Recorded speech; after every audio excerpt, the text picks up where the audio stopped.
Welcome to exam तक। आज है 30 सितंबर और 30 सितंबर 2020 से बनने वाले सभी मोस्ट इंपोर्टेंट करंट अफेयर्स के क्वेश्चन हम लोग इस वीडियो में करने वाले हैं। साथ में मैं आपको हर एक क्वेश्चन के साथ में डिटेल में एक्सप्लेनेशन भी बताऊंगा, जिससे आपको करंट अफेयर्स के साथ साथ स्टैटिक्स जीके काफी ज्यादा इंप्रूव हो जाएगा। लास्ट में मैं आपसे एक सवाल भी पूछूंगा जिसका आंसर आपको कमेंट बॉक्स में देना है, तो पूरा वीडियो ध्यान से जरूर देखिएगा। इसकी क्विज एंड पीडीएफ आपको टेलीग्राम चैनल पर मिल जाएगी, सो ज्वाइन कर लेना, लिंक नीचे डिस्क्रिप्शन में दिया गया है। स्टार्ट करते हैं आज का वीडियो। पहला क्वेश्चन कौन सा है, हाल ही में किस मंत्रालय ने कोविड-19 वैक्सीन पोर्टल लॉन्च किया? तो अभी जो है आईएसएमआर द्वारा जो है विकसित ये पोर्टल है एंड इसको अभी लॉन्च किया है स्वास्थ्य मंत्रालय ने। ये आपको इंपोर्टेंट याद रखना है। स्वास्थ्य मंत्री जो है कौन है? डॉक्टर हर्षवर्धन, उन्होंने इसको लॉन्च किया। ये आपको याद रखना है इंपोर्टेंटली। इसको किसने लॉन्च किया? तो आईएसएमआर ने इसको विकसित किया है, Indian council of medical research and covid vaccine. जो भी भारत में कोविड-19 की वैक्सीन बन रही है या इसके अलावा वर्ल्ड में जो भी बन रही है उनके बारे में सही और सटीक जानकारी देने के लिए ये पोर्टल लॉन्च किया है। ये आपको इंपोर्टेंटली याद रखना है। कोविड-19 से संबंधित सभी पोर्टल एप्स एंड पूरी सभी की सभी जो भी योजनाएं होती है वो आपको इंपोर्टेंटली याद रखनी है। तो इसको अभी लॉन्च किया डॉक्टर हर्षवर्धन ने, ये आपको इंपोर्टेंटली याद रखना एंड वो है स्वास्थ्य मंत्री, ठीक है ना। चलिए नेक्स्ट बात करें सेकंड क्वेश्चन की। हाल ही में रेडियो पाठशाला कार्यक्रम किस राज्य में प्रारंभ किया? तो अभी कोविड लॉकडाउन के बीच में जो स्कूल्स वगैरह बंद है, तो अभी जो है रेडियो पाठशाला कार्यक्रम किस राज्य में शुरू किया है? तो ये क्या है? ओडिशा में शुरू। ये आपको इंपोर्टेंटली याद रखना। ये किस राज्य में शुरू किया? तो ओडिशा में शुरू किया, ठीक है ना।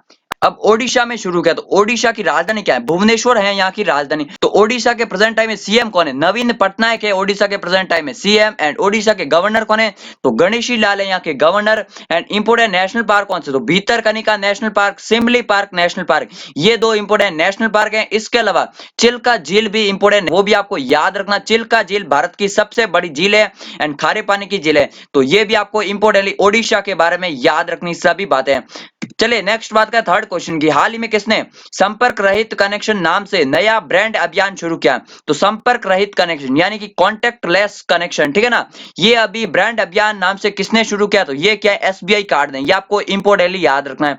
अब एसबीआई कार्ड ने ये शुरू किया क्या है? तो कोविड-19 के बीच में सोशल डिस्टेंसिंग को मेंटेन रखने के लिए पेमेंट में किसी भी तरह की असुविधा नहीं हो, इसलिए जो है क्यूआर कोड की सुविधा होगी इसमें एंड इससे आप लोग सीधा पेमेंट कर सकते हैं, किसी को एम पिन वगैरह देने की कोई जरूरत नहीं है। तो यही है कॉन्टेक्टलेस कनेक्शन अभियान एंड इसको अभी एसबीआई कार्ड ने लॉन्च किया, ठीक है ना। अब एसबीआई कार्ड के सीईओ कौन है प्रेजेंट टाइम में? तो अश्विनी कुमार तिवारी जो है वो है एसबीआई कार्ड के सीईओ।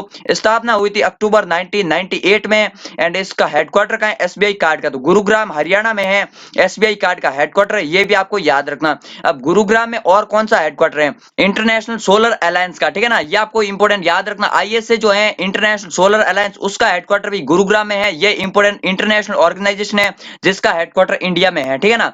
अब एसबीआई कार्ड जो है एसबीआई के अंडर में ही आता है। एसबीआई की फुल फॉर्म क्या है? State bank of India. इसके अध्यक्ष कौन है? रजनीश कुमार जो है वो है प्रेजेंट टाइम में एसबीआई के अध्यक्ष। ये आपको इंपोर्टेंट याद रखना है। एंड हेडक्वार्टर कहां है? तो बॉम्बे में है एसबीआई का हेडक्वार्टर। तो ये सभी बातें आपको एसबीआई बैंक के बारे में भी याद रखना, ठीक है ना। चलिए नेक्स्ट बात करें चौथे क्वेश्चन की। मोक्टर ओ ने किस देश के नए प्रधानमंत्री बने? तो अभी मोक्टर ओ ने ये किस देश के नए प्रधानमंत्री बने हैं?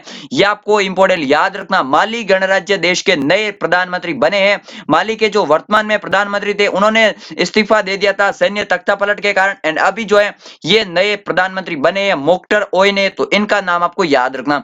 अभी प्रेजेंट टाइम में अगर बात की जाए तो जापान के भी नए प्रधानमंत्री बने योशिहिदे सुगा, ठीक है ना, वो बने जापान के नए प्रधानमंत्री। अब माली कहां पर है? तो माली जो है अफ्रीका महाद्वीप में स्थित है। अगर अफ्रीका महाद्वीप की बात की जाए तो इसको जो है क्षेत्रफल एंड जनसंख्या दोनों ही दृष्टि से सेकंड नंबर पर है अफ्रीका महाद्वीप, पहले नंबर पर कौन सा? एशिया है, ठीक है ना। अब माली की बात है तो माली की राजधानी क्या है? बामको है यहाँ की राजधानी। यहाँ की मुद्रा क्या है? तो West African CFA franc. CFA franc आपको इंपोर्टेंट याद रखना। अधिकतर अफ्रीकन कंट्री की मुद्रा क्या है? तो सीए फ्रैंक है। अधिकतर यूरोपियन कंट्रीज की मुद्रा यूरो, ये आपको याद रखना। अधिकतर यूरोपियन कंट्रीज की मुद्रा है यूरो एंड अधिकतर अफ्रीकन कंट्री की मुद्रा है सीएए फ्रैंक, ठीक है ना। तो ये आपको इंपोर्टेंटली याद रखना है। चलिए नेक्स्ट बात करें पांचवें क्वेश्चन की। हाल ही में एआईएफएफ पुरस्कार 2019-20 की घोषणा हुई है, उनमें जो है किसे player of the year award से सम्मानित किया। वैसे तो काफी सारे अवार्ड मिले, लेकिन आपको प्लेयर ऑफ द ईयर जो है ये अवार्ड इंपॉर्टेंट याद रखना। 19-20 के अवार्ड है, तो गुरप्रीत सिंह संधू ये जो है इनको मिला है मेंस में player of the award, and Sanju Yadav इनको जो है वुमेन्स में मिला है प्लेयर ऑफ द अवार्ड। ये आपको इंपॉर्टेंट याद रखना है, फुटबॉल से संबंधित है। अब AIFF का फुल फॉर्म क्या है, तो ऑल इंडिया फुटबॉल फेडरेशन, इसका नाम आपको याद रखना। फुल फॉर्म क्या है, all India football federation. India में फुटबॉल को यही कंट्रोल रखती है, ठीक है ना। इसके अध्यक्ष कौन है, प्रफुल्ल पटेल जो है वो है प्रेजेंट टाइम में अध्यक्ष, एंड स्थापना हुई थी 1937 में 23 जून को, ठीक है ना। 23 जून को जो है फ्रेंड्स मैं आपको बता दूं अंतरराष्ट्रीय ओलंपिक दिवस भी मनाया जाता है, ठीक है ना, वो भी आपको इंपॉर्टेंट याद रखना, अंतरराष्ट्रीय ओलंपिक दिवस। एंड अंतरराष्ट्रीय ओलंपिक कमेटी का हेडक्वार्टर कहां, तो लुसाने स्विट्जरलैंड में है। अब AIFF का फीफा से संबंधता कब हुई, तो 1948 में जो है ये फीफा के साथ जो है इसने एसोसिएशन किया, ठीक है ना, क्योंकि फीफा जो है वो पूरे वर्ल्ड में फुटबॉल को हैंडल करती है, एंड ये जो है इंडिया में करती है। अब AIFF का हेडक्वार्टर का तो दिल्ली में है इसका हेडक्वार्टर, ये भी आपको इंपॉर्टेंटली याद रखना, ठीक है ना। फ्रेंड्स जो करंट अफेयर्स के वीडियो होते हैं आपके सभी एग्जाम्स के लिए, Delhi police, SSC, banking, railway, PCS, air force, navy, इन सभी एग्जाम्स के लिए मोस्ट इंपोर्टेंट होते हैं, क्योंकि यहाँ पर आपको करंट अफेयर्स के साथ साथ स्टैटिक्स जीके काफी ज्यादा इंप्रूव होता है। तो डेली करंट अफेयर्स का वीडियो जरूर देखिए, एंड वीडियो देखने के लिए चैनल को सब्सक्राइब करके बेल आइकन को जरूर दबा दीजिए। चलिए नेक्स्ट बार का छठे क्वेश्चन की, विश्व हृदय दिवस वर्ल्ड हार्ट डे कब मनाया जाता है, इंपॉर्टेंट डे है।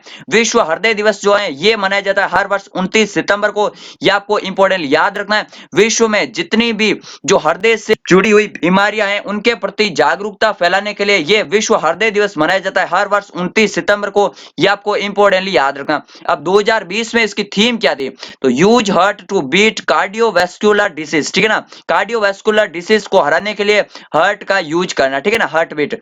तो अब बात करते हैं इसको मनाता कौन है, तो वर्ल्ड हार्ट फेडरेशन है जो कि इस डे को मनाता, कौन है, वर्ल्ड हार्ट फेडरेशन। इसकी स्थापना कब हुई थी, 2000 में इसकी स्थापना हुई थी, एंड इसका हेडक्वार्टर का तो जेनेवा स्विट्जरलैंड में है इसका हेडक्वार्टर। जेनेवा की अगर बात की जाए तो यहाँ पर काफी सारे हेडक्वार्टर है, WHO का हेडक्वार्टर यहाँ पर है, इसके अलावा भी काफी सारे और भी इंटरनेशनल ऑर्गेनाइजेशन है जिनका हेडक्वार्टर जो है जेनेवा में है। इसके अध्यक्ष कौन है प्रेजेंट टाइम में वर्ल्ड हार्ट फेडरेशन के, तो राजीव गुप्ता है इसके अध्यक्ष, ये भी आपको इंपॉर्टेंट याद रखना। अब सितंबर माह के इंपॉर्टेंट डे की अगर बात की जाए तो 2 सितंबर को विश्व नारियल दिवस था, 5 सितंबर को शिक्षक दिवस था, 8 सितंबर को साक्षरता दिवस था, 14 सितंबर को था दिवस, एंड 15 सितंबर को था इंजीनियर डे, 16 सितंबर को था ओजोन दिवस, 17 सितंबर को था विश्व रोगी सुरक्षा दिवस, 18 सितंबर को था विश्व बांस दिवस, 26 सितंबर को विश्व पर्यावरण स्वास्थ्य दिवस था। एंड इसके अलावा अगर बात की जाए 28 सितंबर को कौन सा दिवस था, तो सूचना दिवस था, एंड 29 सितंबर को है विश्व हृदय दिवस। तो ये सभी डे जो है इंपॉर्टेंटली आपको याद रखना, ठीक है ना। चलिए नेक्स्ट बात का 7वें क्वेश्चन की, हाल ही में किस राज्य सरकार ने खुली सिगरेट की बिक्री पर प्रतिबंध लगाया है, तो अभी खुली सिगरेट जो खुली में मिलते हैं ना पैकेट के बिना, तो उन पर प्रतिबंध लगा दिया है अभी महाराष्ट्र सरकार ने, ये आपको इंपॉर्टेंट याद रखना है। इस पर बैन क्यों लगाया महाराष्ट्र सरकार ने, तो ये जो खुली सिगरेट बिकते हैं इन पर क्या है कि अलग अलग तरह की जो सूचना होती है, जो उस पर अलर्ट होता है कि सिगरेट जो है ये स्वास्थ्य के लिए हानिकारक है, ये उस पर नहीं लिखा हुआ होता है, तो इसी कारण से खुली सिगरेट पर जो है इसकी बिक्री पर प्रतिबंध लगाया अभी महाराष्ट्र सरकार ने, ये आपको इंपॉर्टेंटली याद रखना है। अब महाराष्ट्र की बात है तो महाराष्ट्र की राजधानी क्या है, बॉम्बे है यहाँ की राजधानी। गवर्नर कौन है, भगत सिंह कोश्यारी जो है वो है महाराष्ट्र के गवर्नर, एंड इसके अलावा भगत सिंह कोश्यारी गोवा के भी राज्यपाल है, ठीक है ना। अभी महाराष्ट्र के प्रेजेंट टाइम में सीएम कौन है, तो उद्धव ठाकरे है महाराष्ट्र के प्रेजेंट टाइम में सीएम। एंड महाराष्ट्र की अगर ग्रीष्मकालीन राजधानी की बात की जाए तो नागपुर है महाराष्ट्र की ग्रीष्मकालीन राजधानी, ये भी आपको याद रखना। इसके अलावा महाराष्ट्र ने अभी मेरा परिवार मेरी जिम्मेदारी ये अभियान लॉन्च किया था महाराष्ट्र सरकार ने, ये आपको याद रखना इंपॉर्टेंटली। ये कोविड-19 से बचाने के लिए अभियान था मेरा परिवार मेरी जिम्मेदारी, ठीक है ना। चलिए नेक्स्ट बात करें 8वें क्वेश्चन की, हाल ही में मिंत्रा की ब्यूटी ब्रांड एम्बेसडर कौन बनी है, तो मिंत्रा की ब्रांड एम्बेसडर पूछ लिया जाए, इससे 2 सवाल बनेंगे। मिंत्रा की ब्रांड एम्बेसडर पूछ लिया जाए तो कियारा आडवाणी करेक्ट आंसर होगा, लेकिन अगर पूछ ले मिंत्रा की ब्यूटी ब्रांड एम्बेसडर तो यहां पर होगा दिशा पटानी, ये आपको इंपॉर्टेंट याद रखना है, ये करेक्ट आंसर होगा, ठीक है ना। तो अगर ओनली मिंत्रा की ब्रांड एम्बेसडर आ जाए तो कियारा आडवाणी है, एंड मिंत्रा की ब्यूटी ब्रांड एम्बेसडर आ जाए तो दिशा पटानी करेक्ट आंसर होगा, ठीक है ना। अब मिंत्रा क्या, तो ये जो है फैशन ई कॉमर्स कंपनी है इंडिया की, एंड फ्लिपकार्ट के ही अंडर में आती है, ठीक है ना, फ्लिपकार्ट के ही अंडर में आती है मिंत्रा। इसकी स्थापना हुई थी फरवरी 2007 में। इसका हेडक्वार्टर कहां है, तो बेंगलुरु में है, इसका हेडक्वार्टर कर्नाटका में, एंड सीईओ कौन, तो अमर नागरा मैडम जो है वो है मिंत्रा के प्रेजेंट टाइम में सीईओ, ये भी आपको इंपोर्टेंटली याद रखना, ठीक है ना।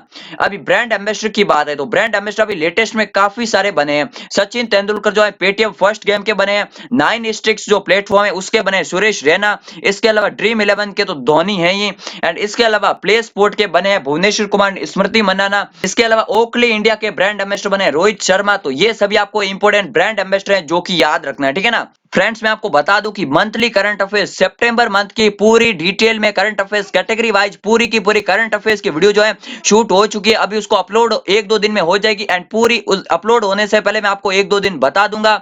एंड काफी बढ़िया वीडियो है, उस वीडियो के लिए आप चैनल को सब्सक्राइब करके बेल आइकन को जरूर दबा दीजिए, पूरे सितंबर मंथ की आपको डिटेल उसमें मिल जाएगी, ठीक है ना।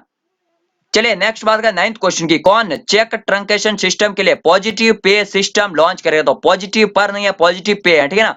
तो पॉजिटिव पे सिस्टम को लॉन्च करेगा अभी आरबीआई, ये आपको इंपॉर्टेंट याद रखना है। चेक में जो बड़े चेक होते हैं 50,000 से ज्यादा की राशि वाले जो चेक होते हैं उनमें धोखाधड़ी को रोकने के लिए ये चेक ट्रंकेशन सिस्टम के लिए पॉजिटिव पे की शुरुआत करेगा, एंड इसको जो है आरबीआई सभी बैंकों को लागू करना है, एंड इसके बारे में जागरूकता फैलाने के लिए कहेगा पॉजिटिव पे सिस्टम की शुरुआत की है। इसमें जो है चेक से होने वाले धोखाधड़ी के जो हैं वो कम हो जाएंगे, ठीक है ना। तो ये अभी आरबीआई ने लॉन्च किया है। अब आरबीआई की बात, आरबीआई के गवर्नर कौन है, शक्तिकांत दास है आरबीआई के प्रेजेंट टाइम में गवर्नर, एंड ये 25वें नंबर के गवर्नर है आरबीआई के, ये आपको याद रखना है। आरबीआई का हेडक्वार्टर का तो बॉम्बे में है इसका हेडक्वार्टर, स्थापना हुई थी 1 अप्रैल 1935 को, कोलकाता में स्थापना हुई थी, एंड अभी हेडक्वार्टर का है तो बॉम्बे में इसका हेडक्वार्टर है, ये आपको इंपॉर्टेंटली याद रखना, ठीक है ना। नेक्स्ट बात का आज के लास्ट क्वेश्चन की, एनसीएईआर के अनुसार वित्त वर्ष 2021 में भारत की जीडीपी कितनी रह सकती है। तो अभी जो है सभी रेटिंग एजेंसियां अपना अनुमान जता चुके हैं, जिसके अनुसार 2021 में जो है भारत की जीडीपी माइनस में तो रहेगी सभी के अनुसार, लेकिन अभी जो एनसीएईआर के अनुसार जो है -12.6% रह सकती है। हालांकि सभी रेटिंग एजेंसियों के अनुसार जो है वित्त वर्ष 2022 में इंडिया की जीडीपी अच्छी रहेगी।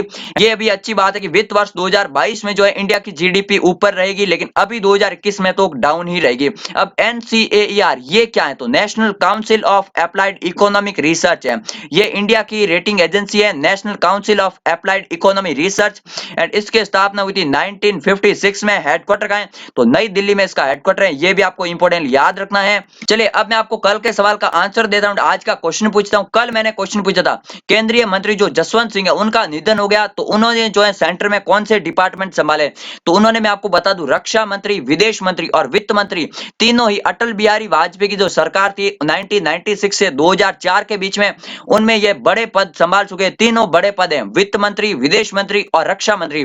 तो जसवंत सिंह का नाम याद रखना है, राजस्थान से संबंधित है, एंड इनका हाल ही में निधन हो गया है।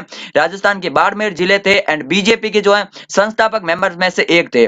अब आज का क्वेश्चन कौन सा है, तो किस देश के प्रधानमंत्री मुस्तफा अदीब ने इस्तीफा दे दिया। कल के वीडियो में आपको डिटेल में बताया था इसके बारे में, उनका आंसर आपको कमेंट बॉक्स में लिखना है, एंड किस देश से है, उसकी राजधानी क्या है, एंड मुद्रा क्या है, इसके अलावा वो देश अभी क्यों हाल में चर्चा में है लगातार। तो सभी की डिटेल आपको कमेंट बॉक्स में जरूर लिखनी है। चैनल को सब्सक्राइब करके बेल आइकन को दबा दीजिए। मिलते हैं एक नए वीडियो में, तब तक के लिए जय हिंद जय भारत।